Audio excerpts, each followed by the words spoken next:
cet accord qui a été signé, qui a été adopté le 12 décembre, il y a 5 jours à Paris, c'est le premier accord universel sur le climat, qui a remporté de la vie de tous un succès historique. Alors il faut savoir qu'avant cet accord, il y avait eu un échec à Copenhague en 2009, et que cet échec à Copenhague en 2009, il a eu comme succession après à Durban une volonté d'un accord en 2015. On s'est donné 4 ans, de 2011 à 2015, pour essayer de relever ce défi climatique.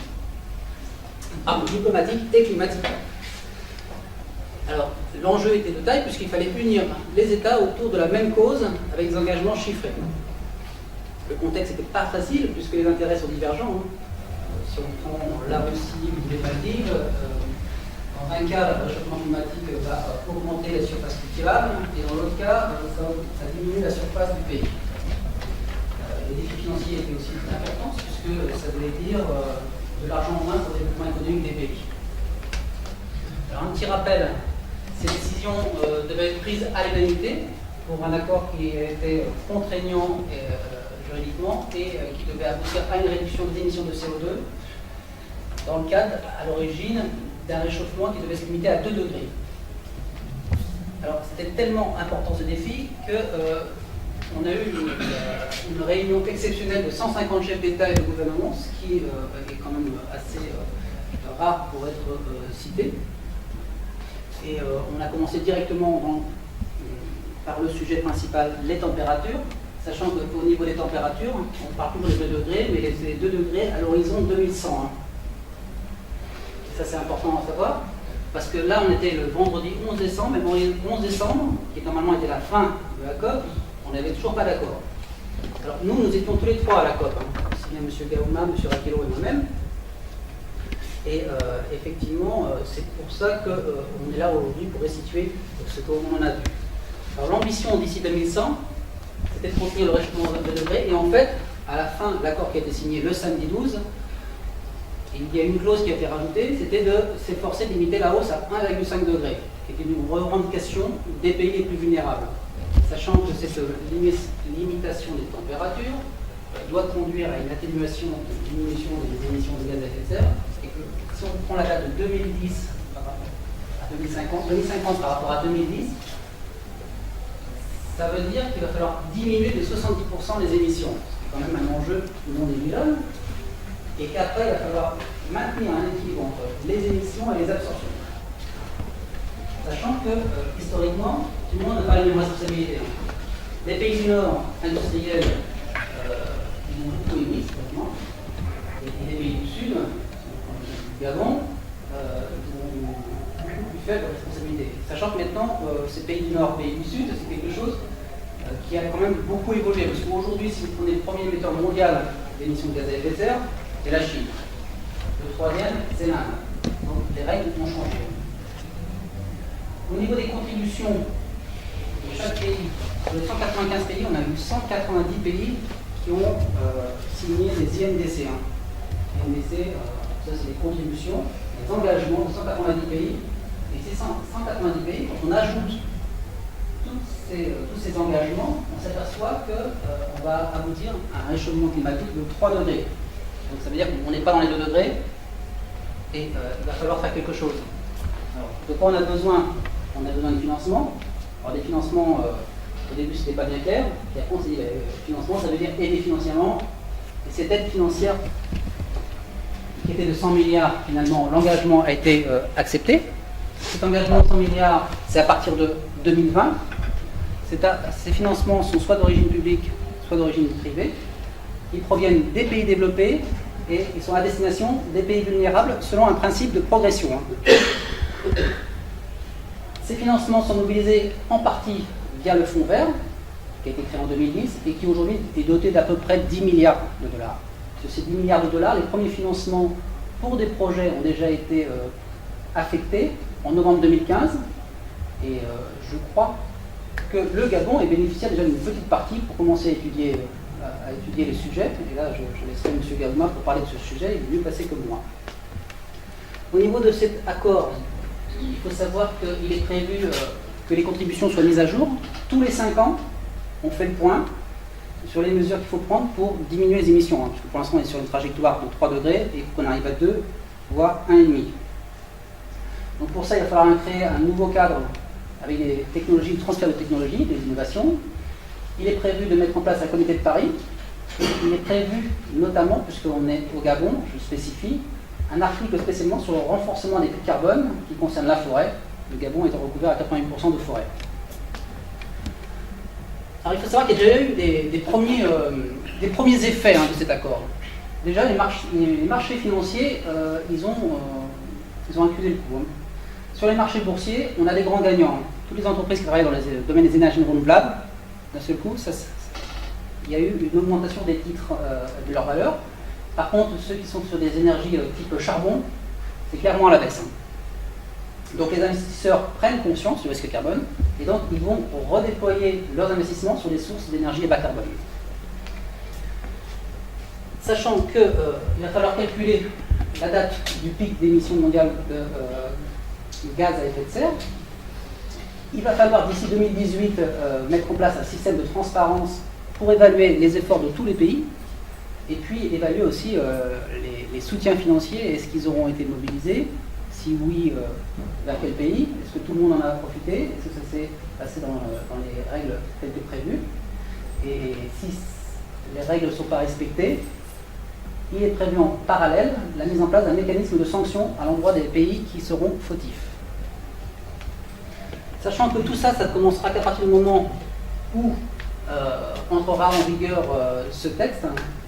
Et pour qu'il rentre en vigueur, il faut qu'il soit ratifié, c'est-à-dire qu'il soit accepté ou approuvé par 55 parties, 55 pays.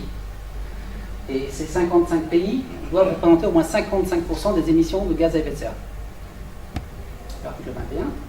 Sachant que les signatures ne vont commencer que le 22 avril, pour les Terre, et qu'il y aura une année pour recueillir au minimum 55 signatures. À la fin, une fois signé et ratifié, ça deviendra un traité international qui aura force obligatoire pour les 195 États. Alors un petit aperçu du document. Le document se présente sous cette forme-là. Un document d'une trentaine de pages, l'accord, avec une dizaine de pages sur les décisions parallèles de la COP21. Et vous pouvez télécharger le document sur ce site internet, sachant que les 3 présentations que l'on va faire vont rester, on va les mettre à disposition sur le site internet de l'Institut français du Gabon. Je passe la parole au représentant de la société civile, M. Akilo.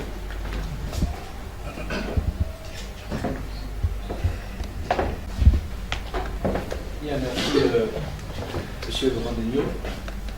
Je tiens tout d'abord à remercier, avant de vous faire l'économie de la COP21 qui s'est tenue à Paris, du 30 au 11 décembre 2015, à remercier solennellement l'ambassade de France, via le service de coopération et d'action culturelle dirigé par Mme Bénédicte Deschamps et l'Institut français, dont elle est le numéro 1, qui est le lieu qui nous permet, n'est-ce pas, de faire la restitution. Sans plus tarder, je vais vous présenter ma première communication, intitulée « Un représentant de la société civile gabonaise à la COP 21 ». Alors, ici, vous voyez cette photo illustre ma participation à la COP 21. Je vais d'ores et déjà d'abord me présenter. Je suis Rakilo Nima Harry Gabriel, président de l'association collectif des jeunes actifs du premier arrondissement de la commune de Libreville, et en acronyme CJA. Œuvrons dans le domaine de l'environnement et la santé. Et ici, présentement, nous sommes à l'espace Génération Climat. L'espace Génération Climat est un milieu qui est dédié à la société civile. Et comme vous pouvez le constater, je suis avec l'ensemble des représentants de la société civile du monde qui est venu aux États-Unis. Nous allons évoluer. Pourquoi participer à la COP 21? Naturellement, c'est pour mutualiser les expériences sur les problématiques universelles. Nous avons un cas dans notre pays, certainement qui fera l'objet des propositions, d'ailleurs je pense, auprès d'un secteur beaucoup sensible de l'éducation nationale. Nous pensons que généralement les enseignants qui sortent de ce milieu, lorsqu'on les affecte à l'intérieur du pays, connaissent les pas de problème, notamment sur l'électrification. Alors nous avons eu au cours de cette COP21 la possibilité d'échanger de nouveau des partenariats avec les associations qui sont prêts à nous aider, à nous appuyer pour électrifier, n'est-ce pas, les villages, les écoles, pour le plus grand nombre de personnes. La gestion des déchets urbains. Voilà un point très important sur lequel mon association œuvre. Et à Paris, par exemple, nous avons vu les bacs ordures sélectifs, c'est-à-dire qu'ils ont un système de couleur de bac ordures qui correspond à un type de déchet bien déterminé que les ménages devraient lancer. Mais tout cela s'est traduit par un type de communication que nous appelons généralement les IEC, information, éducation et communication, pour amener ou pour avoir comme résultat un changement de comportement durable. Ce qui fait en sorte que les ménages et les opérateurs économiques, justement, comprennent et s'imprègnent afin de mettre dans les différents bacs qui sont bénéfiques. La sensibilisation à la toxicité de certains déchets. Nous voyons par exemple, nous avons des charges publiques et nous constatons que nous retrouvons toutes sortes de déchets, notamment les déchets biomédicaux, comme des sirènes, et nous avons des compatriotes qui sont parfois à la fouille, soit des tenues vestimentaires, soit des aliments. Et nous pensons que ça peut être un risque. Et on va envisager de nouveaux partenariats, c'est ce que nous avons fait tout au long de cette COP21. Parce que c'était un lieu d'échange, un lieu de partage, c'était un lieu où nous avons pu nouveau des partenariats. Un espace génération climat lié à la société civile. Les sociétés civiles qui étaient présentes ont communiqué tout simplement pour vulgariser les innovations terroristes. C'est-à-dire se faire connaître leur domaine de prédilection, faire connaître leurs activités, défendre des intérêts communs, promouvoir un monde plus juste et plus équitable, c'est-à-dire que nous pouvons avoir accès aux services sociaux de base, notamment l'eau, la santé, l'éducation, etc. Une meilleure gestion de l'eau, c'est-à-dire qu'il faut valoriser les eaux de pluie qui sont potables. Au Gabon, nous avons la grâce d'avoir plusieurs types de saisons, notamment les saisons pluviales, et nous pensons qu'avec ces eaux qui coulent, nous pouvons certainement les potabiliser, éviter leur pollution. Et les eaux usées, polluées, qui doivent être retraitées. La société civile a un rôle de plaidoyer. C'est le rôle d'ailleurs prépondérant de la société civile, de contribuer au plaidoyer pour la COP21. Associer la société civile afin qu'elle donne son avis sur les négociations en cours. Le point faible à améliorer. Nous pensons que s'il y a un suivi, un contrôle sur les projets qui sont déjà en cours, et nous pourrons avoir certainement la pertinence du plan d'utilisation des financements. Pensons que la société civile aussi a pour rôle d'interpeller les gouvernants quant aux enjeux de la préservation de l'environnement. Une société civile mobilisée pour un accord ambitieux. La société civile a contraint les autorités politiques à relever ses ambitions en allant plus loin que les 2 degrés Celsius initialement prévus, à parvenir à un accord approuvé par tous. Et après la COP 21, la perspective, nous devons obliger les pays à respecter leur engagement. C'est notre rôle. Nous, en tant que société civile, nous devons veiller à ce que les décideurs puissent respecter l'engagement de leur accord, à œuvrer pour une meilleure gouvernance des plus vulnérables, à créer et enrichir des partenariats avec des bailleurs de fonds, à mettre en œuvre ces nouveaux partenariats pour servir les générations actuelles et futures. Je vous remercie.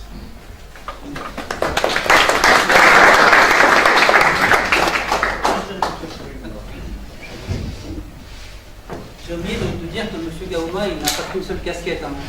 Il dirige aussi l'AGEOS, l'Agence gabonaise d'études et d'observation spatiale. Et peut-être qu'il va en parler dans la présentation. Merci Laurent. Malheureusement, heureusement, je ne vais parler que de la COP21 pour éviter les mélanges de genres.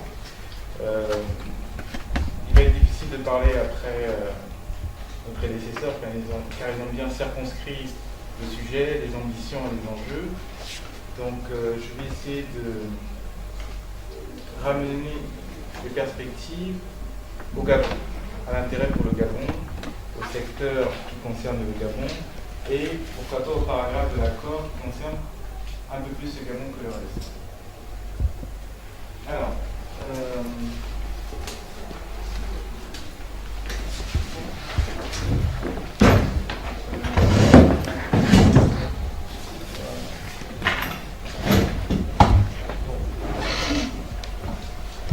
Une petite vidéo qui vous montre l'évolution de la température depuis 1850. Donc on montre clairement au départ, il n'y avait qu'un seul endroit où il y avait de l'évolution de température. Et progressivement, vous allez voir que la température s'élève dans tous les continents maintenant et qu'on remarque définitivement que tout le monde est sujet au changement climatique, ou du moins à l'élévation de la température. Donc voici en 2011 l'état de l'élévation de la température selon l'échelle qui est au-dessus. Et on voit clairement que de plus en plus de pays font l'objet de l'élévation de la température. Alors, au Gabon, nous sommes un pays côtier, donc tout le monde sait qu'on a 800 km de côte. Donc, ce qu'on peut le plus remarquer, le plus facilement remarquer, c'est l'érosion côtière. L'érosion côtière au Gabon est due principalement, pour l'instant, non pas à la hausse des vagues, mais plutôt à la houle. Donc, on a un phénomène de houle qui s'amplifie et qui sensibilise terriblement nos infrastructures en bord de mer. Donc le Gabon, les deux capitales qui sont au bord de la mer, on a 80% des richesses qui sont issues de ces deux capitales économiques et politiques, et on a plus de 75% de la population également qui y vit. Donc, une des grosses menaces pour le Gabon est aujourd'hui l'érosion côtière qui nous frappe. On a déjà à Port-Gentil l'île Mandji qui est quasiment sous l'eau. On a des exemples de phares qui se trouvaient dans la mer et qui aujourd'hui sont à 200 mètres sous l'eau. Et aujourd'hui, c'est vraiment quelque chose dont on va prendre conscience, car c'est quelque chose qui va arriver dans moins de 50 ans. Donc la question de certains quartiers, comme la Sablière, qui sont très privés, se pose clairement, car on a d'ailleurs dans le cadre, pour faire un clin d'œil à Laurent, dans le cadre d'une des études de la GEOS, on a fait une étude et on a montré que le recul du trait de côte va entre 3 à 5 mètres sur certaines zones de notre littoral, dont un peu plus haut que la Sablière, où on voit ce phénomène très clairement. Donc on a 3 à 5 mètres, si on calcule rapidement, il y a des maisons qui ne seront plus, sauf renforcement du trait de côte, qui seront dans l'eau. Donc c'est très important chez nous au Gabon. Je n'ai pas voulu m'étendre sur tous les autres sujets, mais il y a de la perte de la biodiversité. Donc on observe déjà au Gabon certaines espèces que mangent les gorilles qui disparaissent ou qui sont de plus en plus rares. On remarque également, et ça c'est un phénomène qui nous concerne beaucoup plus dans notre quotidien, il y a par exemple un barrage au nord de Libreville qui, maintenant depuis 5 ans, connaît des réserves d'eau qui sont en deçà des seuils, des côtes de sécurité, des côtes d'alerte. Donc on a eu 2 fois déjà un barrage dont le niveau d'eau était en dessous des côtes d'alerte. Donc ce qui veut dire que pendant les allongements des saisons sèches, on a des risques de non-production d'électricité. Donc vous savez que le Gabon a fait le choix, pour respecter ses engagements climatiques, d'avoir un mix énergétique composé en 2025 de 80% d'hydroélectricité et de 20% des autres sources renouvelables.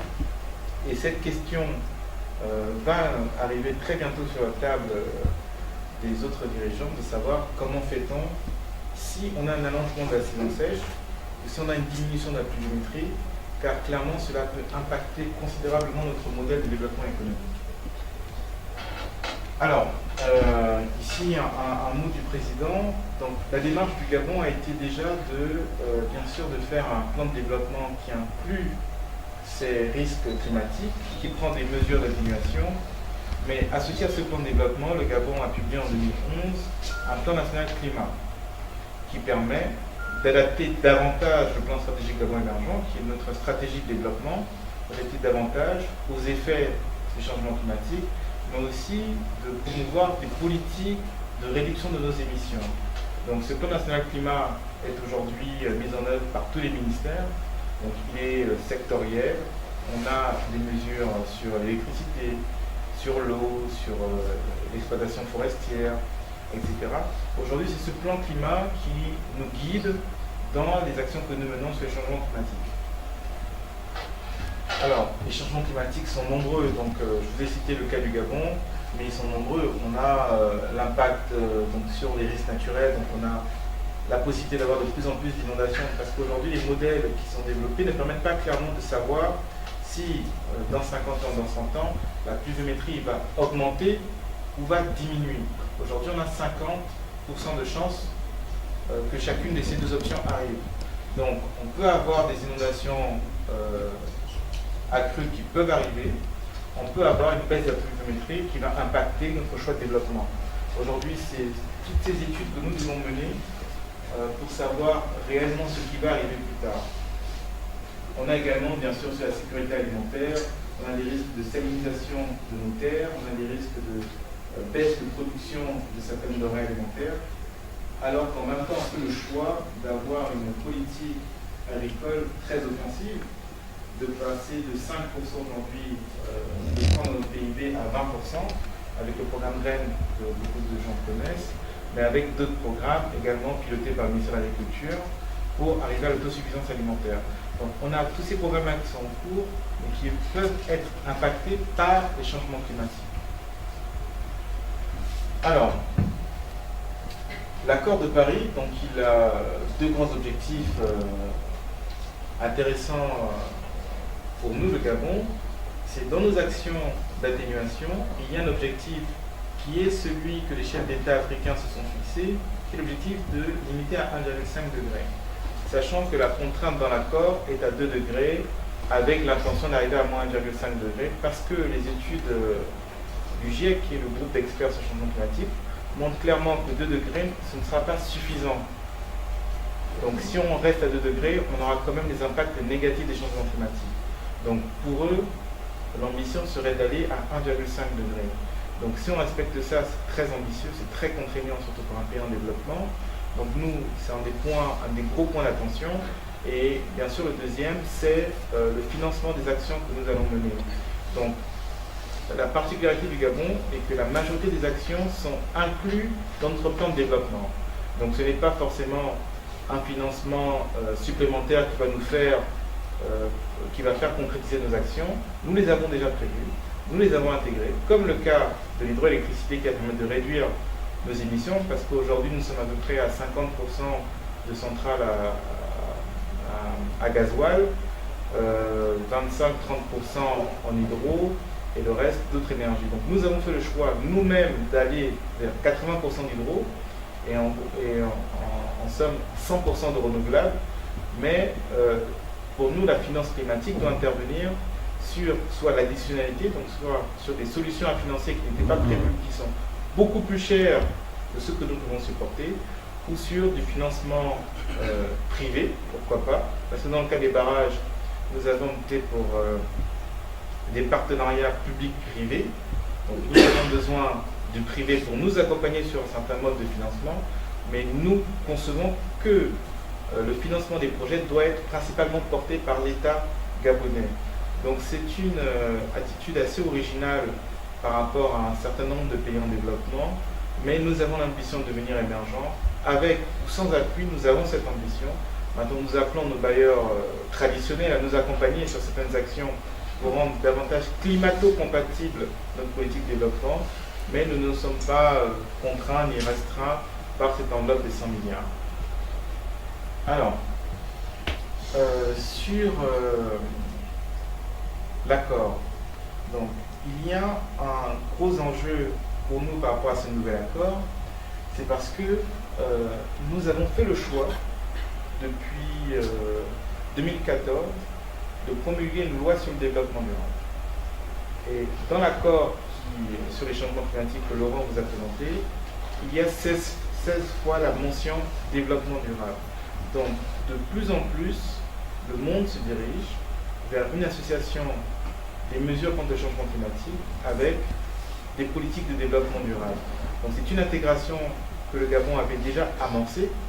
Donc, nous nous sommes réjouis que cet accord permette aujourd'hui d'instituer le développement durable comme un des outputs du changement climatique. Donc, en rendant plus durable votre développement, vous intégrez toutes les mesures climat comme la sécurisation des infrastructures qui sont au bord de mer, et ainsi les investissements que nous faisons aujourd'hui donneront pendant plus longtemps des fruits que nous pouvons toucher. Donc cette loi a été adoptée au mois d'août 2014, je pense le 1er août 2014, donc c'est une loi cadre et dont la mise en œuvre est aujourd'hui en cours par le ministère de l'économie et du développement durable. Je pense que vous avez dû également remarquer que le Gabon est un des rares pays africains, on n'a jamais été le seul, à avoir un ministère du développement durable et de l'économie. Donc le développement durable est devenu la vraie trajectoire de notre pays. La stratégie économique s'adosse à la stratégie de développement durable et nous avons adopté une loi cadre désormais qui encadre toutes les lois sectorielles, aussi bien le code forestier, le code de l'environnement, le code pétrolier, le code minier. Et cette loi-là, désormais, nous oblige à respecter un certain nombre de principes pour s'assurer que nous sommes toujours dans une direction durable. Donc parmi ces principes, il y a d'ailleurs les changements climatiques et il y a bien sûr d'autres principes, l'équité des genres, l'éradication de la pauvreté, etc. Donc le Gabon est inscrit dans une vraie trajectoire durable et l'accord que nous avons tous adopté à Paris concrétise ou nous rassure sur la trajectoire que nous avons prise. Pour bien comprendre également les spécificités du Gabon, vous avez deux graphiques. À droite, vous avez la répartition des émissions, la moyenne dans le monde, hein, et vous avez la répartition des émissions au Gabon, par secteur.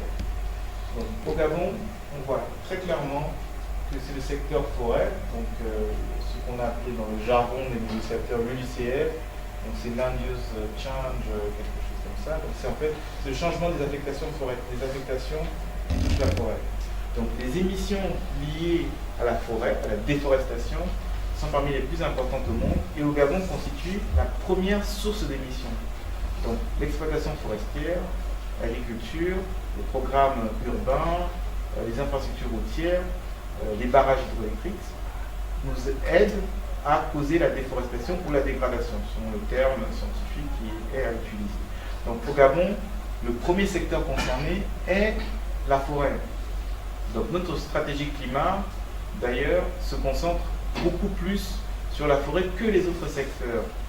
Donc, et lorsqu'on regarde l'accord, le seul secteur mentionné dans l'accord, comme l'a rappelé Laurent, c'est la forêt.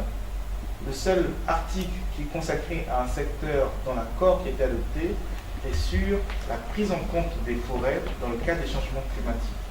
C'est le seul secteur. Et pour nous, la forêt est le principal secteur d'émission. Donc tout de suite, il faut faire le lien et se dire que bientôt, sinon dès maintenant, la forêt va être regardée. La forêt, déjà citée par Nicolas Sarkozy en son temps et Barack Obama, comme patrimoine mondial, devient véritablement un secteur pour lequel le gouvernement gabonais doit mettre toute son attention. Là aussi, l'accord, plutôt que de nous inquiéter, nous rassure, parce que nous avions déjà pris conscience de l'importance de notre forêt. Et nous avions créé au Gabon plusieurs outils, aussi bien institutionnels que techniques, pour nous aider à mieux surveiller notre forêt. Je parle dans ce cas-là du plan national d'affectation des terres, qui est maintenant la matrice à partir de laquelle tous les projets qui vont avoir un impact sur l'utilisation du territoire vont devoir se greffer. Donc désormais, nous avons mis un cadre technique, juridique, qui va permettre, lorsqu'un projet comme le programme Graines par exemple, va solliciter une parcelle du territoire, va passer par cet organe-là, Plan national d'affectation des terres, le PNAT, pour valider ou pas sa compatibilité avec nos engagements internationaux, avec les autres objectifs de développement du Gabon, parce qu'il n'y a pas que l'agriculture, il y a d'autres objectifs, et on va à chaque fois rationaliser, sinon même optimiser l'usage de chaque portion de forêt que nous allons affecter à une activité pour être sûr que nous optimisons et que les émissions issues de cette activité-là ne vont pas obérer notre stratégie de changement, de lutte contre les changements climatiques. Donc c'est vraiment une politique centrale. D'ailleurs, nous avons fait passer, juste avant de commencer, une petite brochure qui présente rapidement le PNAT. Donc le PNAT, c'est un document un peu plus volumineux du moins la première édition de 230 pages. Et les travaux sont en cours pour continuer à affiner, pour pouvoir produire la première mouture du PNAT. Donc c'est vraiment des travaux en cours. La présentation, donc le président de la République lui-même a lancé les travaux il y a moins d'un mois, et les travaux vont se poursuivre pour permettre d'avoir un outil qui va surveiller nos impacts sur la forêt. Alors, il y a un autre point important dans l'accord qui nous concerne, c'est les INDC. Le Gabon a été le premier pays africain à publier son engagement climat, son INDC, et aujourd'hui, les INDC, en français à contribution nationale, sont désormais matérialisés dans l'accord, devenu obligatoire. Tous les pays doivent fournir un INDC. Donc, encore une fois, l'accord nous rassure dans la direction que nous avons prise, en étant le premier pays africain et le sixième État parti au monde à avoir publié son INDC. Donc, désormais, c'est obligatoire. Il y a une période de révision des INDC qui est greffée, qui est dans l'accord. Et désormais, on ne peut aller que vers davantage de limitation de nos émissions. Donc, toutes les INDC doivent être ambitieuses. Il y aura une période de révision de 5 ans. Donc, ça commence en 2025. Donc, en 2025, le Gabon sera appelé à revoir à la hausse son ambition de réduction de ses émissions. Donc, aujourd'hui, nous sommes à 50% d'ambition. Laurent l'a signalé. L'accord qui a été adopté vise très clairement à, d'ici la moitié du siècle, donc 2050, à ce que tous les pays réduisent de 40 à 70% leurs émissions. Et pour après 2100, on vise la neutralité carbone pour tous les pays. Donc d'ici à 2100, on vise à ce que tous les pays du monde n'émettent plus une seule tonne de carbone. Donc 2050, on a le premier objectif, et qui correspond donc entre 40 et 70%. On voit bien que le Gabon est totalement dans le respect de ce qui s'est fait. Vraiment, cet accord pour nous n'a été que la confirmation de notre politique climat que nous avons menée depuis 4 ans. Nous nous sommes vraiment réjouis de voir que tout ce que nous avions prévu, tout ce que nous avions initié, se concrétise désormais. Et c'est vraiment important qu'un pays aussi petit que le Gabon ait eu cette lecture de ce qui allait se passer quasiment. Et l'accord ne fait que nous rattraper, nous conforter dans la politique qui a été prise, et changera peu ce qui s'est déjà passé parce que on nous traitait de leader avant. Maintenant, nous sommes juste la norme en ce qui va se faire désormais en termes de climat. Alors, notre INDC a la forme suivante. C'est en vert, j'ai enlevé les chiffres pour ne pas qu'on me pose trop de questions. En vert, c'est ce qui se serait passé dans le cas d'un scénario de développement non maîtrisé. Donc ça veut dire, si on ne prenait pas, si on ne créait pas le PNAT, si on ne prenait pas de code forestier plus contraignant, si on n'encadrait pas les politiques agricoles, en vert c'est ce qui se serait passé, et en bleu c'est désormais, avec toutes les politiques que nous avons déjà prises et que nous allons prendre, comment nous allons infléchir la courbe de nos émissions. C'est très important aujourd'hui, c'est cette courbe qui nous permet de penser qu'on pourra atteindre en 2050 50% de réduction. Mais pour ça, il y a bien sûr un certain nombre de mesures, pour l'instant que nous avions identifiées, qui paraissent assez simples, mais qui sont très contraignantes parce que pour l'émergence, le carburant de l'émergence est des ressources naturelles. Donc c'est les ressources naturelles pétrolières, forestières, minières qui nous permettra d'avoir suffisamment de carburant pour avoir en 2025 une économie diversifiée telle que celle que vous pouvez voir dans le PSGE, dans notre plan de développement. Donc on a 4 mesures qui vont nous aider très rapidement à atteindre nos objectifs. Donc tout d'abord, la préservation de la forêt. Donc les parcs nationaux ont été une mesure phare de ce qui s'est fait. Les parcs nationaux ont permis l'annulation de 2 millions d'hectares de permis forestiers. Donc 2 millions d'hectares de permis forestiers pour aujourd'hui à peu près 3 millions d'aires protégées. Ça veut dire qu'on a enlevé de l'exploitation forestière, donc on a enlevé les potentielles émissions, 2 millions d'hectares. Donc la forêt gabonaise, c'est 23,7 millions d'hectares. Donc on a enlevé 10% de l'exploitation forestière et qu'on préserve désormais pour justement tenir nos engagements, mais aussi pour tout ce qui est biodiversité, préservation de certains habitats qui sont spécifiques au Gabon. Donc pour nous, continuer à préserver ces parcs nationaux va nous aider, dans le cadre du climat au moins, à respecter nos engagements. On a aussi l'exploitation forestière. Dans les émissions de la forêt, il y a la déforestation brute, donc la déforestation de fond. Donc, par exemple, quand on va construire des logements ou une ville, on coupe totalement la forêt. Mais il y a également la dégradation de la forêt. La dégradation de la forêt, c'est ce qui est issu de l'exploitation forestière. Parce que là, c'est différent. Si vous voyez les 15 millions d'hectares qui sont aujourd'hui sous exploitation forestière, il reste de la forêt. Donc ce n'est pas la déforestation brute. Cependant, en faisant les pistes forestières, sachant qu'aujourd'hui on exploite environ 2 à 3 arbres à l'hectare dans l'exploitation forestière, parce qu'elle est très ciblée au Gabon, on exploite des essences particulières, donc l'okoumé, le kevazingo, etc. Donc tous les autres arbres, on les laisse quasiment. Donc on va piocher un arbre, mais quand on pioche un arbre, malheureusement, on en abat plusieurs autres pour arriver à cet arbre-là. On crée des pistes, des débardages, etc. Et la dégradation forestière, c'est ce qui est donc estimé comme gaspillage pour l'exploitation forestière.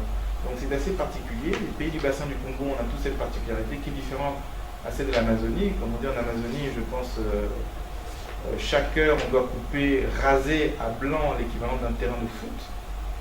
Donc, en Amazonie. Par contre, au Gabon, dans les pays du bassin du Congo, on n'a pas cette déforestation massive. D'ailleurs, la déforestation au Gabon, elle est de moins de 1% par an, de taux de déforestation. Donc, on a une très faible déforestation. Par contre, on a de la dégradation parce qu'on exploite certaines essences et pour ça, on fait du gaspillage de la ressource forestière. Donc, une des plus grosses mesures et qui passe souvent, malheureusement, sous cap, a été l'adoption en 2001 d'un code forestier qui oblige désormais les forestiers à adopter des attitudes durables. Donc on appelle ça les CEPAD, donc contrats forestiers sous aménagement durable, qui oblige les forestiers à proposer un plan d'aménagement avant de commencer l'exploitation forestière, donc à proposer un plan d'aménagement. Ce plan d'aménagement est validé par l'administration et là la particularité de protéger au maximum la forêt qui ne va pas être utilisée. Et il a aussi proposé de passer les rotations de coupe de 15 à 25 ans. Donc on ne peut pas repasser sur un même endroit avant 25 ans, ce qui est très important en termes de dégradation. Et aujourd'hui, ces aménagements-là, on crée des routes avant, pour caricaturer, le forestier voyait un arbre à 100 mètres devant lui, et tout droit, il rasait tout ce qui est devant lui pour atteindre l'arbre. Donc il gaspillait plein de ressources forestières. Il envoyait un autre à gauche à 200 mètres, et il allait à gauche, il coupait, etc. Maintenant, avec les aménagements durables, toutes les routes qu'il va faire sont validées, et il doit réutiliser les mêmes routes forestières ou pistes forestières pour faire son exploitation, selon des rotations qui sont validées par l'administration. Donc on diminue de façon très importante le taux de gaspillage.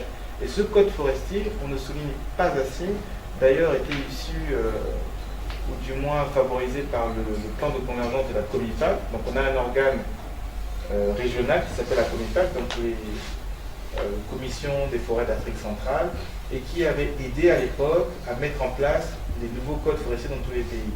Aujourd'hui, malheureusement, la COMIFAC se meurt un peu, et le Gabon est en révision des nouveaux codes forestiers, mais déjà le premier permettait vraiment de limiter les émissions. Donc il y a aussi les certifications sur les exploitations forestières. Plus vous êtes certifié, par exemple FSC, plus vous réduisez également les gaspillages. Aujourd'hui, dans les calculs qu'on a, une exploitation forestière classique, vous gaspillez à peu près 12% de la matière qu'il y a sur place. Avec une exploitation sous aménagement durable, une CEPAD, vous êtes en 10 et 8% de gaspillage. Et avec les FSC, donc les certifications, vous êtes à 6% de gaspillage. Donc aujourd'hui, notre but, c'est de pouvoir faire passer déjà toutes les exploitations qui sont encore sous format classique, donc environ 50% des exploitations forestières, qu'elles passent toutes déjà sous forme de CEPAD, donc sous aménagement durable, et pourquoi pas par la suite encourager davantage les forestiers à se faire certifier. Mais aujourd'hui, le problème qu'ils ont, c'est, là encore on parle d'additionnalité, c'est que se faire certifier FSC ne vous fait pas aujourd'hui vendre plus de bois, ça vous coûte juste plus cher. Donc aujourd'hui, les forestiers n'ont aucun avantage réel à se faire certifier. Et ça, c'est un vrai problème que nous avons parce qu'il n'y a pas d'avantage, donc ils payent plus, mais ils ne vendent pas plus de bois. On a aussi, en troisième point, donc, le développement d'une agriculture respectueuse de nos engagements. Donc pour ça, je vous ai expliqué, c'est la mesure, donc c'est le plan national d'exploitation des terres, qui va accompagner tous les programmes agricoles pour qu'ils se situent au maximum sur les zones à faible taux de carbone. Donc, au Gabon, on a des forêts primaires où le taux de carbone est très évolué. On a des forêts secondaires où le taux de carbone est déjà un peu plus bas. Donc, environ une forêt primaire, le taux de carbone doit être à peu près de 200 à 300 tonnes par hectare. Dans une forêt secondaire, on tend en dessous des 150 tonnes. Après, on a des zones comme les savanes, où on tend en bas de 100 tonnes par hectare. Donc, on va essayer de concentrer l'agriculture dans les zones où il y a le moins de carbone possible. Sachant quand même qu'on ne va pas mettre toute l'agriculture dans les savanes, même si les savanes permettraient d'avoir le moins d'émissions, parce que les savanes représentent 9% des habitats naturels au Gabon. Donc en fait, c'est une biodiversité, c'est un habitat naturel qu'on doit conserver. À l'intérieur des savanes, on a une biodiversité qu'on n'a pas dans la forêt. Donc si on mettait toute l'agriculture dans la savane, on perdrait ces zones-là qui sont, si vous voyez les plateaux Bateki, qui sont magnifiques. Donc on ne devrait pas, ou à Mouila, on ne devrait pas aller seulement sur une réflexion carbone, mais essayer à chaque fois de regarder en termes de biodiversité, en termes de protection des habitats naturels, en termes d'émissions de carbone, quels sont à chaque fois les habitats qui permettent au maximum de respecter nos engagements, autant sur le climat, mais sur la biodiversité, autant sur les populations. Les plateaux Bateki, la savane, c'est magnifique, on n'aurait pas d'émissions parce qu'il n'y a pas de forêt, mais en termes de force de travail, c'est une zone où il n'y a pas beaucoup de force de travail, où les infrastructures après pour distribuer la ressource seraient compliquées, etc. Donc le CNAT va désormais mettre toutes ces couches d'informations ensemble pour pouvoir donner ou proposer pour les programmes agricoles par exemple des zones les plus adaptées en termes de climat, mais aussi en tenant compte des autres facteurs. Alors le torchage, le Gabon est un pays pétrolier, forestier et pétrolier. C'est une particularité aussi qu'on retrouve dans certains pays d'Afrique centrale, mais dans le monde qui est assez unique. Donc on a certains pays pétroliers, comme le Koweït, le Qatar, etc., qui n'ont que leurs émissions du pétrole sur lesquelles ils doivent agir, mais le Gabon a aussi des émissions du secteur forestier, mais également du secteur pétrolier. Donc les émissions du secteur pétrolier sont principalement issues du torchage. Le torchage, lorsqu'on fore pour sortir l'huile, donc le pétrole, on a du gaz associé. Ce gaz associé, malheureusement, n'est pas utilisable en l'état. Donc, n'est pas utilisable, donc les pétroliers le torchent, donc le brûlent. Et le fait qu'ils le brûlent, ça nous représente la deuxième source des émissions du Gabon, je crois un peu plus de 25% des émissions du Gabon. Donc, nous avons adopté avec les pétroliers, avec l'aide de la Banque mondiale, qui a un programme dédié à ça, nous avons adopté avec eux un plan national de réduction du torchage. Donc nous avons travaillé avec les pétroliers pour faire apparaître au Gabon, pour créer au Gabon un marché gazier, donc un marché d'utilisation du gaz. On a demandé aux pétroliers en échange de transformer le gaz qui est issu naturellement d'exploitation pétrolière, de transformer. Donc c'est des investissements très lourds, très importants. Total en 2013 a dépensé quasiment $1 milliard pour pouvoir utiliser le gaz. Donc Total normalement devrait en 2016 pouvoir fournir du gaz qui peut être directement utilisé pour la production électrique. Le premier exemple c'est Perenco. Donc Perenco, le gaz de Perenco alimente la centrale d'électricité de l'Alenakiri qui se trouve à Obando. Et c'est une centrale à gaz, c'était la première centrale à gaz. Et cette centrale à gaz alimente aujourd'hui la moitié de l'hydrolier. Donc on peut trouver des solutions pour utiliser et réduire nos émissions, mais il faut des modèles économiques, il faut travailler avec le secteur concerné, il faut un peu d'appui, c'est vrai, mais là, comme je vous disais, le financement, on n'a quasiment pas besoin de financement de 100 milliards, parce que là, il y a eu un modèle économique. Donc le fait que Perenco aujourd'hui vende son gaz avant qu'il brûlait, mais le vende à l'État gabonais, aujourd'hui, c'est rentable, c'est un modèle qui tourne et qui est rentable. On a une deuxième qui est à Port-Gentil, on veut créer une usine en grève avec Olam à Port-Gentil également pour utiliser ce gaz. Donc on est en train de voir des projets pour pouvoir vraiment dynamiser l'essor d'un marché gazier. C'est la contrepartie qu'on doit offrir au secteur pétrolier et qui va nous permettre, nous, de réduire nos émissions de ce secteur. D'ailleurs, on vise zéro émission zéro torchage de routine d'ici 2030, mais la contrepartie, c'est effectivement avoir un marché gazier. Et c'est là où on a besoin plutôt de financement privé, de partenaires privés qui viennent au Gabon, qui nous font confiance et qui investissent, mais ce n'est pas investir pour perdre de l'argent, il y a un marché.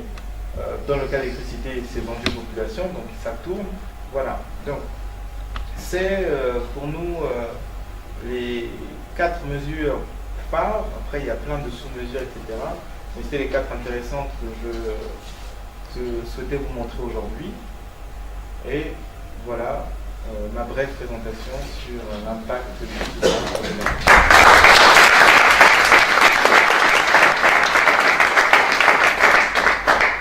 Alors je vous propose maintenant de vous donner la parole au public pour poser vos questions. C'est ouvert. S'il n'y a pas de questions, c'est pas grave. C'est une question élémentaire. C'est surtout au sujet de la définition de COP. J'aimerais comprendre exactement qu'est-ce que ça veut dire et comment ils sont arrivés à 2 degrés. 2 degrés Celsius. On va peut-être prendre plusieurs questions si ça ne vous dérange pas, comme ça après on va répondre chacun du tour en fonction de ce qu'on peut. Merci, monsieur l'ambassadeur du Maroc.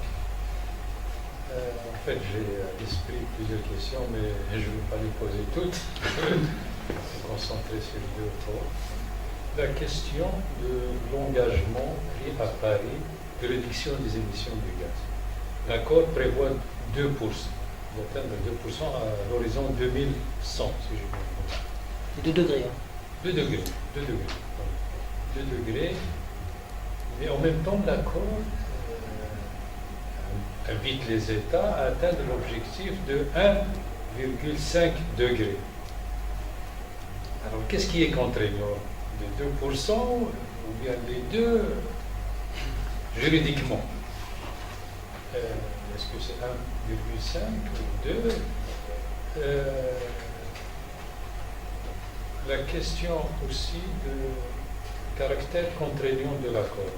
Est-ce que, tel qu'il est formulé, maintenant, parce qu'on a parlé d'approbation, de ratification, d'acceptation par rapport aux États-Unis, est-ce que cet accord va quand même passer par le Sénat ou le Congrès américain, ou bien cette possibilité maintenant est écartée lorsqu'on a substitué should à shall?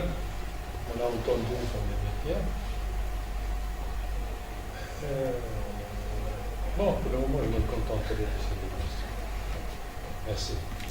Et je voudrais remercier l'ambassade de France d'avoir eu l'initiative, mon collègue. C'est la meilleure question. Et l'Institut culturel français d'avoir abrité cet atelier. Une 3e.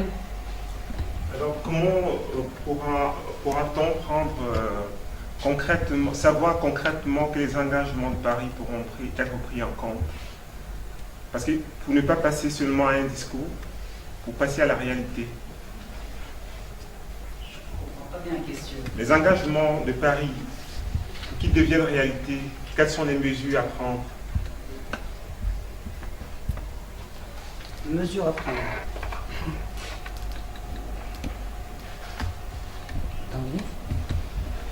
Des questions? Je vais prendre la question.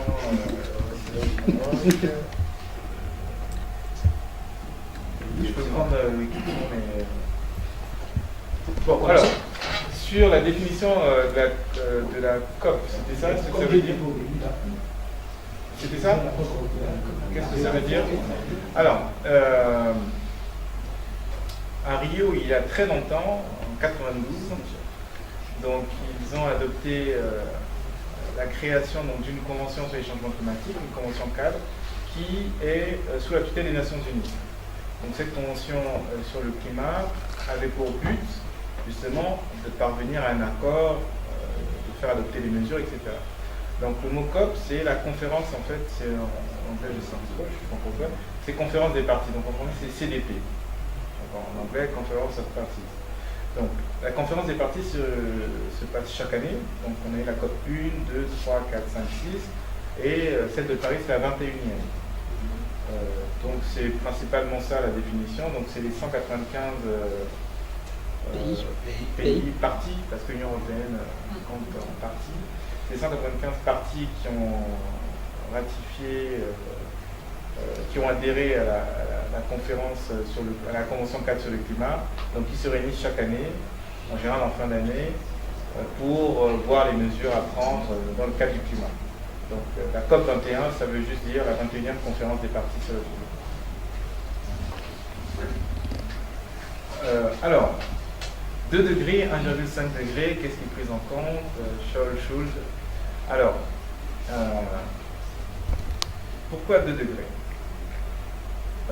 La conférence sur les parties donc, a créé un groupe d'experts de plusieurs pays qui s'appelle le GIEC. Donc le GIEC publie maintenant, ils sont à leur 5e rapport, des rapports sur comprendre le phénomène des changements climatiques et voir les mesures où est-ce qu'il est anthropique, donc est-ce qu'il est lié à l'activité humaine, ou est-ce qu'en fait c'est un changement climatique qui est normal parce que, comme on dit avant, le Groenland avant c'était de la forêt, de l'herbe, donc est-ce que c'est cyclique, est-ce que c'est normal, ou est-ce que c'est anthropique? Donc le GIEC a établi que le changement climatique était anthropique, était dû à l'activité humaine, parce que c'était les hommes qui étaient responsables, et principalement la période depuis la période industrielle du 19e siècle, qu'on est en train de créer un phénomène qui ne s'est jamais passé avant, et que la vitesse d'augmentation de la température n'est pas due au cycle de la Terre habituel, mais est due à notre activité à nous, à nos émissions, parce que la concentration de carbone, donc c'est pour ça que c'est associé au carbone, la concentration de carbone aujourd'hui dans l'atmosphère ne s'est jamais vue, jamais produite, et est directement corrélée aux 2 degrés. Donc, 2 degrés, alors, le point normalement officiel de convergence, c'est les 2 degrés. Mais les pays insulaires, donc, et les pays africains d'ailleurs, donc tous les pays d'Afrique et les pays insulaires, à cause du rapport du GIEC qui dit en fait que pour qu'on limite les effets que nous avons vus, donc l'élévation du niveau de la mer, etc., les risques sur l'agriculture, il faut en fait qu'on limite l'évolution de la température à 1,5, donc qu'on réduise de 95% au maximum nos émissions d'ici 2050. Donc voici ce que le GIEC a dit. Il a dit, moi je vous conseille en tant qu'expert, franchement, votre modèle économique pratiqué par tous les pays développés n'est pas viable pour la planète et vous devez diminuer vos émissions de 95% en 2050. Voilà ce que moi je vous conseille. Donc limiter, ce qui permettra de limiter la hausse de la température à 1,5, ce qui permettra de ne pas subir les effets néfastes du changement climatique. Les pays industrialisés ont dit oui, bon c'est bien beau, mais vous n'êtes pas sûr, nous on préfère prendre la fourchette basse, on ne peut pas prendre 2 degrés parce que 1,5 c'est trop contraignant, etc. Et les pays insulaires, donc toutes les îles, les Maldives, les îles Marshall, etc., connaissent des risques qu'en 2050, si on attend et qu'on prend que les mesures relatives aux 2 degrés, ils risquent de disparaître, tout simplement. Donc eux ils ont poussé, ils ont dit non, nous on n'est pas d'accord avec vous, vous ne voulez pas faire d'efforts, nous c'est 1,5. D'autres ont dit non, nous on ne peut pas, nos économies, nous on fonctionne comme ça, c'est 2 degrés. Parce que c'est directement lié à une réduction des émissions, donc à un changement du modèle de vie, du modèle économique, etc. Et donc, l'affrontement s'est passé comme ça, et pour arriver à un accord, en fait, sur le texte de départ, ce texte-là, l'accord doit faire entre 15 et 19 pages, je ne me rappelle plus, mais le premier accord faisait 80 pages. Parce que tout le monde avait mis ses options. Donc, les pays développés avaient mis 2 degrés, les autres pays avaient mis 1,5. Donc pour trouver et pour arriver à un accord, il a fallu 2 paragraphes en un. Donc, le seul consensus, c'était bon, écoutez, on va mettre 2 degrés avec l'objectif absolu d'arriver à 1,5. Voilà, mais c'est un objectif, c'est l'intention, mais les pays ne se sont engagés qu'à 2 degrés. Et 1,5 c'est l'idéal, c'est l'objectif, etc. Pour contenter les îles et les États africains qui disent nous on va être les plus touchés par le changement climatique alors que nous n'avons rien émis quasiment. L'Afrique, c'est que 4% des émissions annuelles. Donc, et nous allons être les premiers à subir les effets du changement climatique. Donc l'Afrique a poussé pour 1,5 avec les autres pays. Donc voilà, donc c'est un peu ça l'histoire de ce paragraphe, 2 degrés 1,5. Et pour répondre en 2 en 1 sur la contrainte juridique, etc., elle n'existe quasiment pas dans l'accord. L'accord ne concerne aujourd'hui, tous les pays qui vont ratifier cet accord ne seront obligés qu'à adopter une certaine conduite, mais pas un résultat. Donc l'accord se pose sur une obligation de conduite et pas sur une obligation de résultat. À cause, comme vous l'avez cité, du Congrès américain, qui refuse des engagements contraignants, etc. Donc, au départ, les 40-70% que Laurent a présentés étaient dans l'accord, dans le draft de l'accord. Donc, on voulait engager les pays à réduire de 40-70%. Sauf que les États-Unis ont dit, si vous nous mettez un objectif chiffré, ça doit passer par le Congrès et ça va être rejeté. On peut s'accorder sur le 2 degrés, parce que c'est encore général, etc., mais on ne veut pas d'objectif chiffré, etc. Donc, l'accord aujourd'hui, à cause des Scholl et Schuld. Donc Scholl, l'histoire c'est doivent, les États doivent, et Schuld c'est devrait. Donc il y a énormément de paragraphes qui sont passés en devrait. Donc les pays devraient faire ceci, les pays devraient, etc. Plutôt que les pays doivent, parce que doivent c'est devenu une obligation, etc., une contrainte. Et donc l'accord a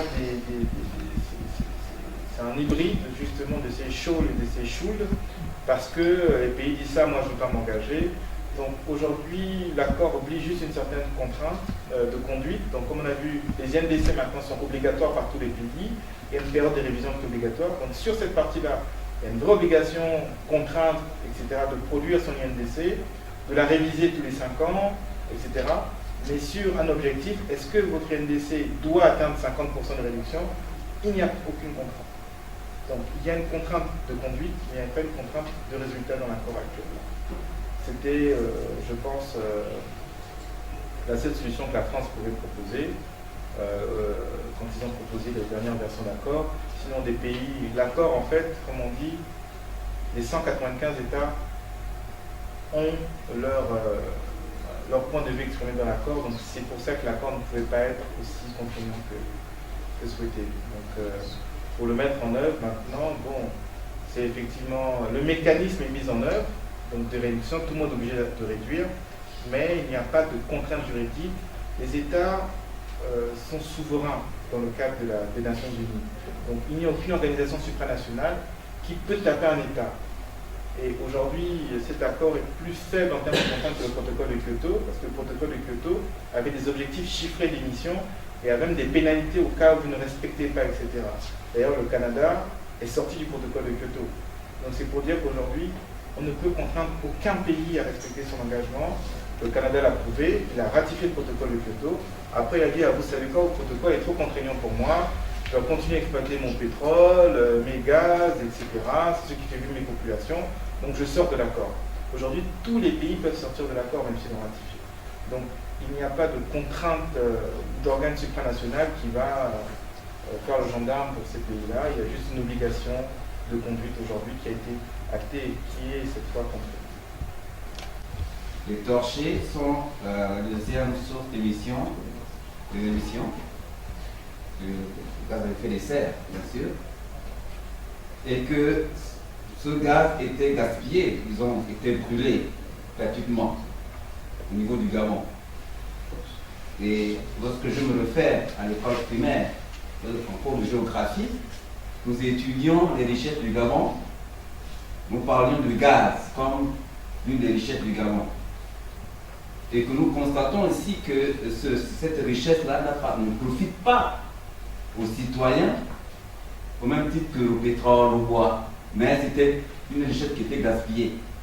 D'où les conséquences sur le climat nous ramènent aujourd'hui à pouvoir tenir compte maintenant de cette richesse-là. Ce que je tente de comprendre.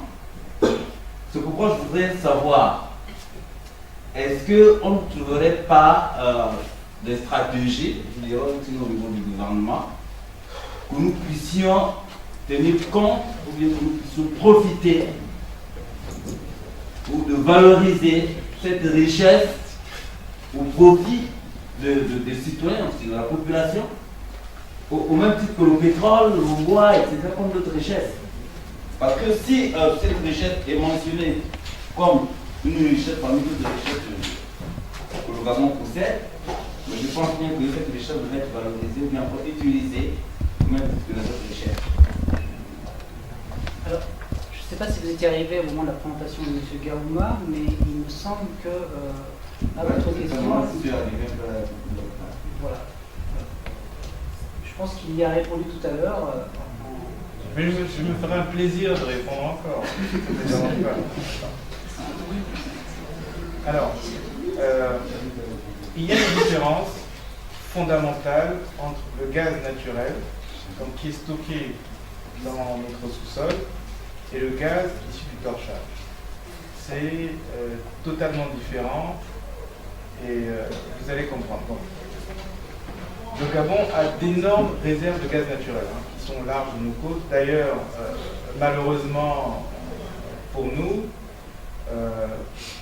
toutes les prospections pétrolières que nous sommes en train de faire au Gabon ne débouchent que sur des découvertes de réserves de gaz naturel. Donc on découvre de plus en plus de poches de gaz au large de nos côtes. Donc il va falloir l'utiliser. Vous avez raison, le Gabon a beaucoup de gaz naturel. Pourquoi il n'a pas été utilisé ou valorisé jusqu'à présent?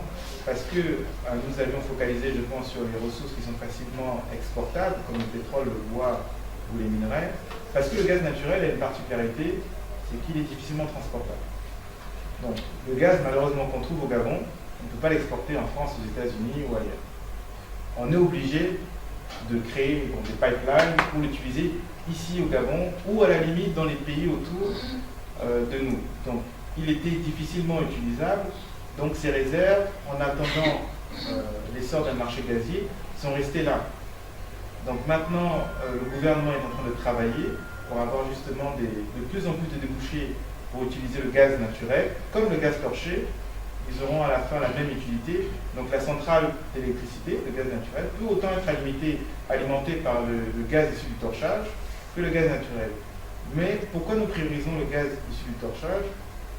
Parce que si nous n'utilisons pas, soit on dit aux pétroliers d'arrêter de forer, d'arrêter d'extraire le pétrole, soit on met en priorité, ce gaz-là devient prioritaire, parce qu'eux, ils ne peuvent pas le stocker. Il n'y a aucune manière de stocker ce gaz. Une fois que vous avez tiré le pétrole, le gaz il sort en même temps. Donc, il est difficilement stockable parce qu'il est léger, etc. C'est vraiment très compliqué. Les spécialistes le expliqueront plus que moi. Mais on ne peut pas l'utiliser, donc directement il doit partir dans la consommation. Donc, alors que le gaz naturel qui est en réserve, lui, tant que vous ne l'utilisez pas, il est là, il ne bouge pas, il ne disparaîtra pas. Vous pouvez l'utiliser dans 100 ans, dans 200, dans 4-5 siècles, il est là. Donc c'est pour ça qu'on privilégie le gaz torché, pour pouvoir continuer à utiliser, à extraire le pétrole, et en même temps à créer un modèle d'utilisation de ce gaz-là. Petite précision, l'année prochaine, la COP22 revient en Afrique, et elle sera au Maroc. Donc ce n'est pas fini, et c'est à mon avis que le début, le commencement d'une belle aventure, puisque pour l'instant on a le texte, et maintenant il faut passer à la réalité, comme posait la question monsieur. Et maintenant, pour passer de la théorie à la pratique, on a beaucoup de travail sur la planche et je pense que c'est toute l'année qui va nous occuper, notamment à ce sujet. Merci.